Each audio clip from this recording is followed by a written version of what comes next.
India and Japan have in the past been bound by deep cultural ties which are about 20 centuries old. In recent hello friends, ఈరోజు సుభాష్ చంద్రబోస్ గురించి తెలుసుకుందాం. ఈ వ్యక్తి గురించి ప్రపంచంలో తెలియని వారు ఎవరో ఉండరు. ఎందుకంటే ఆయన రన్ చేసిన ఆజాద్ హింద్ ఫోర్స్ అలాంటిది. జపాన్లోని ఆర్మీ సుభాష్ చంద్రబోస్ అంటే పడి చచ్చిపోతారు. ఎందుకంటే వారికి సుభాష్ చంద్రబోస్ ఒక ఇన్స్పిరేషన్. అలాగే బోస్ యొక్క ఆనవాలు Russia, Germany, Scotland, South Africa, Afghanistan, Japan, Myanmar ఇలా ఎన్నో చోట్ల విస్తరించి ఉంది. ఇలా ఇన్ని చోట్ల తన ఆనవాళ్ళు ఉండడానికి కారణం స్వాతంత్ర పోరాటం. దీని గురించి పూర్తిగా తెలుసుకోవాలంటే సుభాష్ చంద్రబోస్ జీవితం మొత్తం మీకు తెలియాలి. బోస్ గురించి 5 days ఇన్వెస్టిగేషన్ చేసి మీకోసం ఈ వీడియో చేశాను ఫ్రెండ్స్. ఎక్కడ స్కిప్ చేయకుండా చూడండి, మీకు క్లియర్గా అర్థమవుతుంది. జనవరి 23, 1897లో ఒడిశాలోని కటక్లో ఒక ధనిక కుటుంబంలో జన్మించాడు. తన తండ్రి జానకీనాథ్ బోస్ ఒక లాయర్. బోస్ తన స్కూల్ లైఫ్ మొత్తాన్ని కటక్లో కంప్లీట్ చేశాడు.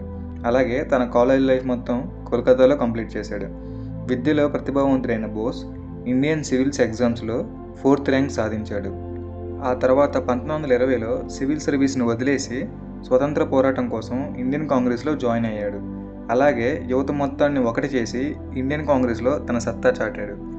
అప్పుడే మొదటిసారి బోస్ని చూసిన బ్రిటిష్ వాళ్ళు వాళ్ళ కమాండర్గా ఆహ్వానించారు. కానీ బోస్ దానికి నిరాకరించాడు.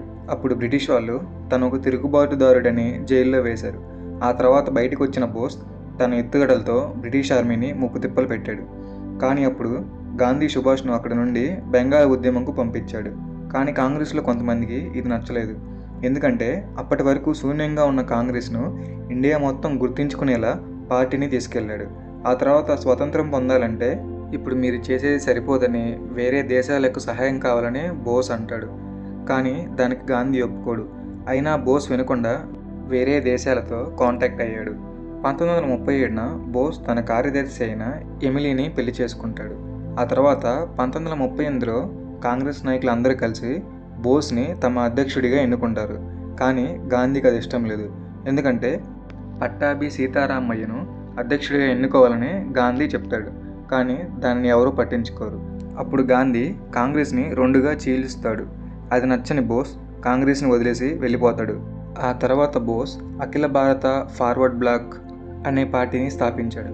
అప్పుడే 2వ ప్రపంచ యుద్ధం మొదలైంది. అప్పుడు బోస్ ఇదే మనకు స్వతంత్రం పొందడానికి సరైన సమయం అని అంటాడు. ఎందుకంటే బ్రిటిష్ ప్రత్యర్థులతో కలిసి బ్రిటిష్ని ఓడించి స్వతంత్రం పొందాలి అనుకుంటాడు. కానీ అప్పుడు కాంగ్రెస్ నాయకులైన గాంధీ, నెహ్రూ దీనికి అంగీకరించరు. ఎందుకంటే యుద్ధం ముగిశాక మంచి మనసుతో వారే మనకు స్వాతంత్రం ఇస్తారు అని అంటారు. ఇది విన్న బోస్ మీకు ఒక భారతీయుడికి ఉండవలసిన ధైర్యం లేదు అని చెప్పి వెళ్ళిపోతాడు. ఆ తర్వాత బోస్ హిట్లర్ని కలవడానికి జర్మనీ వెళ్తాడు. జర్మనీ మిలిటరీ క్యాంపులో వెయిట్ చేస్తున్న బోస్ దగ్గరికి హిట్లర్ వచ్చి ఏం కావాలో చెప్పుకో అని అడుగుతాడు. వెంటనే అతనితో వెళ్ళి మీ నాయకుడిని పిలువు అంటాడు. అప్పుడు అతను అక్కడి నుంచి వెళ్ళిపోతాడు. కొంతసేపటికి వెనక నుంచి హిట్లర్ వచ్చి సుభాష్ భుజం మీద తడిమి హగ్ చేసుకుంటాడు. ఇందాకలో వచ్చింది అసలైన హిట్లర్ కాదు అని ఎలా గుర్తుపట్టావు అని అడుగుతాడు. అప్పుడు బోస్ ఈ బోస్ మీద చేసే ధైర్యం ఒక హిట్లర్కు మాత్రమే ఉంది అని సమాధానం ఇస్తాడు. వీళ్ళిద్దరూ 10 నిమిషాలు మాట్లాడుకున్న తర్వాత హిట్లర్ హెల్ప్కి ఓకే అంటాడు. తర్వాత బోస్ తిరిగి ఇండియా వెళ్ళే లోపులోనే బ్రిటిష్ గవర్నమెంట్ భారతీయుల యొక్క స్పందన తెలుసుకోకుండా భారతదేశం తరపున యుద్ధం ప్రకటిస్తుంది. ఇది నచ్చని సుభాష్ చంద్రబోస్ దేశం మొత్తం నిరసనలు చేస్తాడు. ఇది చూసిన బ్రిటిష్ తనని తీసుకువెళ్ళి జైల్లో వేస్తారు. 7 రోజుల నిరాహార దీక్ష తర్వాత బోస్ని విడుదల చేస్తారు. కానీ హౌస్ అరెస్ట్ చేయడం వలన బోస్ నిరసనలకు వెళ్ళలేకపోయాడు. ఇక్కడ ఇంత జరుగుతున్నా కాంగ్రెస్ మాత్రం సైలెంట్గా ఉంటుంది. 1941 జనవరి 19న మారువేషంలో ఇంటి నుంచి బోస్ బయటకు వస్తాడు. అక్కడి నుంచి బయటికి వచ్చిన బోస్ అక్బర్ షా అండ్ మహమ్మద్ షా అలాగే భగవత్ రామ్తో పరిచయం అవుతాడు. 1941 జనవరి 26న బోస్ ముస్లింలాగా గడ్డం పెంచుకొని ఒక మూగ చెవిటివాడిలాగా నటిస్తూ అక్బర్ షా సహాయంతో ఆఫ్ఘనిస్తాన్లో కాబూల్ మీదుగా సోవియట్ బోర్డర్ దగ్గరికి వెళ్తాడు. అప్పుడు సోవియట్ యూనియన్ తను ఒక గూఢాచారి అనుకొని అరెస్ట్ చేసి జర్మన్ రాయబారి దగ్గరికి పంపిస్తారు. బోస్ని అక్కడి నుంచి బెర్లిన్కి పంపుతారు. ఇదంతా గమనిస్తున్న కాంగ్రెస్ బోస్ యొక్క వివరాలు బ్రిటిష్కి ఇస్తుంది. అప్పుడు బ్రిటిష్ గవర్నమెంట్ బోస్ని చంపిన వారికి బౌంటీ ప్రకటిస్తుంది. బెర్లిన్ నుంచి కొంతమంది సహాయంతో తప్పించుకొని హిట్లర్ దగ్గరకు వెళ్తాడు. అప్పుడు బోస్ ఇండియాలో సిచ్యువేషన్స్ చూసి తను ఇండియా వెళ్తే ఉపయోగం ఉండదని జర్మనీలోనే ఆజాద్ హిందూ రేడియోని స్థాపిస్తాడు. బ్రిటిష్ గవర్నమెంట్ బంధించి ఆఫ్రికాలో ఉంచిన 5,000 మంది భారతీయులను బోస్ విడిపిస్తాడు. వారిని తీసుకొని జర్మనీ వస్తాడు. దానికి ఇండియన్ లెజియన్ అని పేరు పెడతాడు. వీరు హిట్లర్కి మరియు బోస్కి విధేయంగా ఉంటాను అని ప్రమాణం చేస్తారు. అప్పుడు ఈ సైన్యం ఆ జర్మన్ సైన్యంతో కలిసి రష్యా మీదుగా ఇండియాకి వచ్చి బ్రిటిష్ని అంతమొందించాలని బోస్ ప్లాన్ వేస్తాడు. కానీ బోస్ అనుకున్నది జరగదు. ఎందుకంటే యుద్ధం యొక్క తీవ్రత దారుణంగా ఉండడం వలన హిట్లర్ కూడా యుద్ధ రంగంలో ఉంటాడు. అందువలన బోస్కి ఇచ్చిన మాటని హిట్లర్ మర్చిపోతాడు. అప్పుడు బోస్ ప్లాన్ చేంజ్ చేసి జర్మన్ సబ్మెరైన్లో గుడ్ హోప్ మీదుగా ఆగ్నేయాసియా వెళ్తాడు.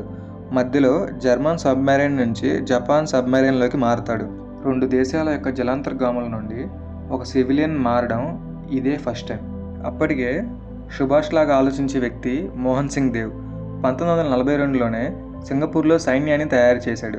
కానీ మధ్యలోనే జపాన్ కమాండర్కి మోహన్ సింగ్కి విభేదాలు రావడం వలన మోహన్ సింగ్ని అరెస్ట్ చేసి సైన్యాన్ని లాగేసుకుంటాడు. అప్పుడే అక్కడికి వచ్చిన బోస్ జపాన్ సహాయంతో జైల్లో ఉన్న మోహన్ సింగ్తో మాట్లాడి సైన్యాన్ని బోస్ తీసుకుంటాడు. బోస్ పిలుపుతో లక్షల మంది సైన్యంలోకి వస్తారు. అలాగే భారీగా ఆర్థిక సాయం కూడా వస్తుంది. కానీ ఇండియన్ కాంగ్రెస్ వీరికి వ్యతిరేకంగా ఉంది.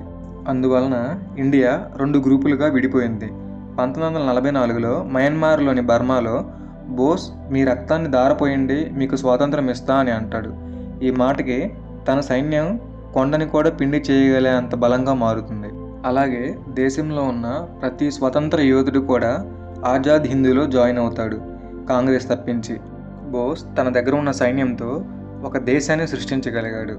దీనిలో ప్రజలకు కరెన్సీ, పోస్ట్ స్టాంప్, లా, ప్రజలకి హక్కులు రాశాడు. దీనిని Germany, Japan, Italy, Thailand, Burma, Russia ఇలా చాలా దేశాలు ఆమోదించాయి. బోస్ యొక్క సైన్యాన్ని, వారి తెగింపును చూసి బ్రిటిష్ వెనకడుగు వేసింది. బ్రిటిష్ గవర్నమెంట్ తమ పని అయిపోయింది అనుకున్న సమయంలో బోస్ యొక్క ఇన్ఫర్మేషన్ని కాంగ్రెస్ యొక్క అధ్యక్షులు బ్రిటిష్ గవర్నమెంట్కి అందజేస్తారు. ఎందుకంటే బోస్ బతికుంటే కాంగ్రెస్ యొక్క మనుగడ పూర్తిగా భూమిలో కలిసిపోతుందని. బ్రిటిష్ మీద తిరుగుబాటుకు ముందు రోజు జపాన్ యొక్క జనరల్ పిలవడం వలన బోస్ జపాన్ వెళ్తాడు. బోస్ తను ప్రయాణించే విమానం టేకాఫ్ అయిన కొన్ని సెకండ్లలోనే క్రాష్ అయిపోతుంది. ఇది జరిగిన వెంటనే కొంతమంది దుండగులు పైలట్ మరియు కో పైలట్ని చంపి అక్కడి నుంచి వెళ్ళిపోతారు. దీనిని బట్టి ఇదంతా ఒక ప్లాన్ ప్రకారమే జరిగిందని జపాన్ జనరల్ ఒక నిర్ధారణకు వస్తారు. అప్పుడు జనరల్ బోస్ బాడీని తీసుకుని మిలిటరీ హాస్పిటల్కి తరలించారు. కానీ ప్రపంచానికి బోస్ చనిపోయాడు అని చెప్తాడు. ఎందుకంటే తను ఉన్నాడు అని చెప్తే తన మీదకి మళ్ళీ దాడులకు వస్తారని.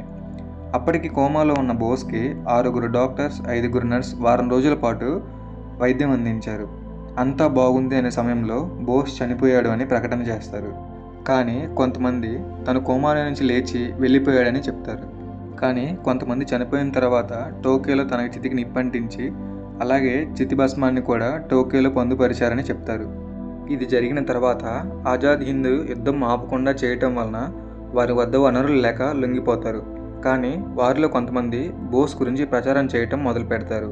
కానీ ఆజాద్ హింద్ యొక్క భయం బ్రిటిష్ వారిలో అడుగడుగునా ఉంది. ఎందుకంటే వారు ఏం చేయగలరో బ్రిటిష్ సైన్యానికి మాత్రమే తెలుసు.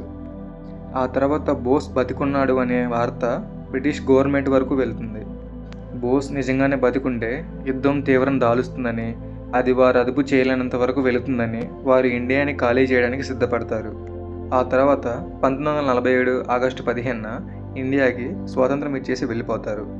ఇలా వారు స్వతంత్రం ఇచ్చి వెళ్ళిపోవడానికి వారి గుండెల్లో బోస్ బతికి ఉన్నాడనే భయం ఒకటి. బోస్ బతికున్నాడనే విషయం ఫ్లైట్ క్రాష్ అయ్యి తన కోమాల నుంచి బయటకు వచ్చినప్పుడే వీరికి తెలుసు. కానీ బ్రిటిష్ యొక్క ఏజెంట్స్ దీని మీద ఎంక్వైరీ చేసి బోస్ బాడీ మిలిటరీ హాస్పిటల్ నుంచి మిస్ అయిందని తెలుసుకున్న తర్వాత భారతదేశానికి స్వతంత్రం ఇచ్చారు. కానీ ఈ విషయం ఎవరికీ తెలియదు. అందరూ కళ్ళద్దాలు పెట్టుకుని కొంతమంది తీసుకొచ్చారు అని అనుకుంటారు. కానీ అది వాస్తవం కాదు. దీని అంతటికి కారణం బ్రిటిష్ వాళ్ళ గుండెల్లో భయం. అది పుట్టించింది ఎవరు? That's it guys. మీకు ఈ ఇన్ఫర్మేషన్ ఇవ్వడం కోసం 5 days కష్టపడ్డాను. ఇన్ఫర్మేషన్ నచ్చినట్టయితే వీడియోని లైక్ చేసి ఛానల్ సబ్స్క్రైబ్ చేసుకోండి. Thank you for watching friends. Centuries old. In recent times, these cultural relations have been interrupted because of the British domination of India. It is, however, certain that when India is free, these relations will be revived and will be destiny.